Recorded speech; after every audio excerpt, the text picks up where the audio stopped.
Have you ever decided that today is the day you're finally going to cook something yourself? Like, not just heating up leftovers or making instant noodles, but actually cooking a real meal from scratch. Well, that was me last Saturday. I woke up with this sudden burst of motivation, caffeine, and thought, okay, today, I am going to be a chef. I'm going to cook something amazing, and it's going to change my life. I didn't really think about the fact that my experience with cooking was limited to boiling pasta and occasionally nuking a frozen pizza. I didn't consider that even reading a recipe might require actual concentration, something I had avoided my entire life. But there I was, full of confidence, scrolling through my phone, trying to find a recipe that looked impressive but didn't seem too complicated. I settled on something that seemed perfect. A creamy pasta dish with some vegetables and chicken. Simple, I thought. I got this.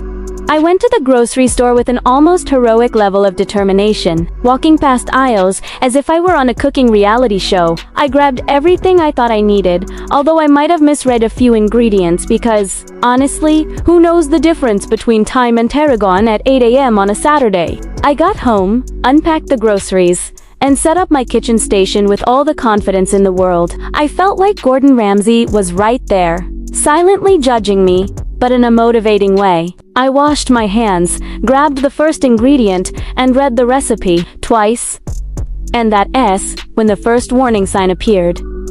The recipe assumed I knew things I absolutely did not know. Terms like julienne and deglaze started to look like a different language. But I was determined. I took a deep breath and said, I can do this.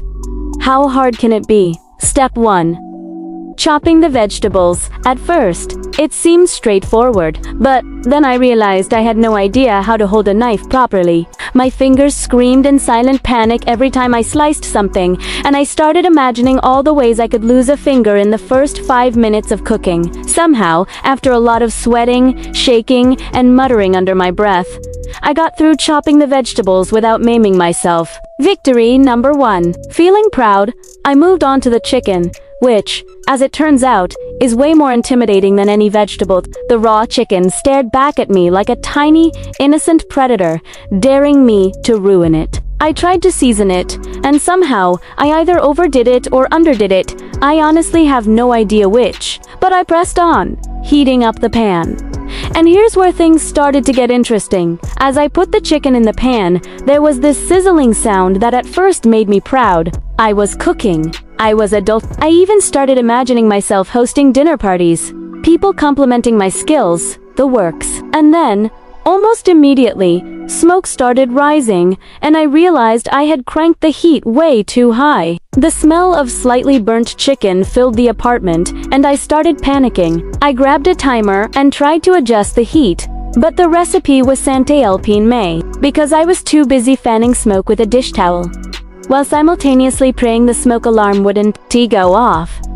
Spoiler alert, it did beep once, and that single beep felt like the judgment of the entire cooking universe. I waved my arms like a maniac, muttering apologies to the smoke alarm, and somehow managed to save the chicken from complete disaster. Then came the pasta. I thought boiling pasta would be easy after all. It's just water and noodles, right? Wrong. I overestimated my ability to multitask. I was so focused on the chicken that I forgot to salt the water. Then I forgot to stir it. And of course some noodles stuck together in a horrible, gummy mess. I tried to separate them with a fork, but it was no use.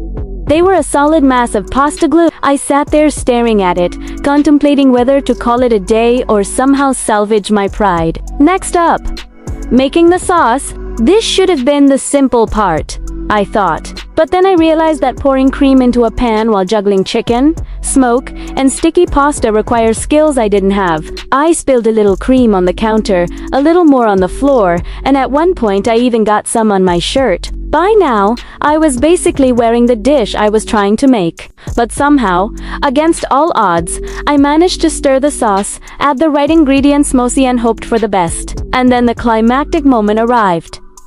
Combining everything, I poured the chicken, pasta, and sauce into one pan, trying to mix it evenly. For a second, I thought it actually looked like the picture in the recipe.